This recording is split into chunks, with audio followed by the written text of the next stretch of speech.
续来看阿强的解放军，这个联军也讲，伫台海的4颗练场做军事的演习。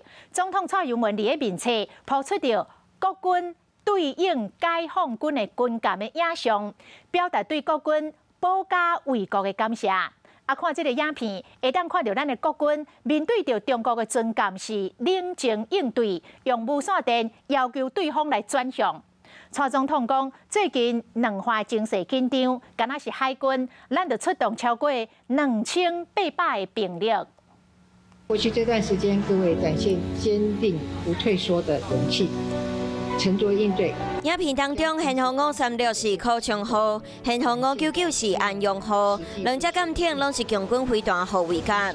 对我方的视角来看，两只强军军舰离咱真近。请你立即修正航向，送2公里。严重破坏台海安全。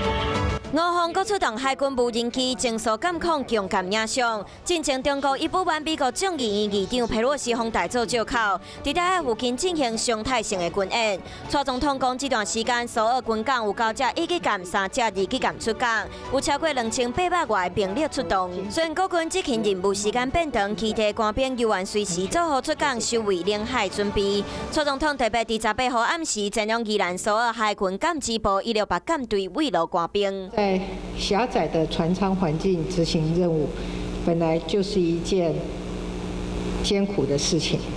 面对中国在台湾领海外的骚扰挑衅，更是要时时刻刻紧盯敌舰动态，压力之大难以形容。两方目前犹原伫紧张的局势当中。只要中华民国国军在，安全就会在。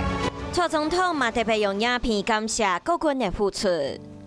Hello， 大家好，我是乃瑜，要教给大家2个任务。第一个，华视新闻的脸书专页，你按赞了吗？还有华视新闻的 YouTube 频道，赶紧订阅起来，还要记得按赞，开启小铃铛哦。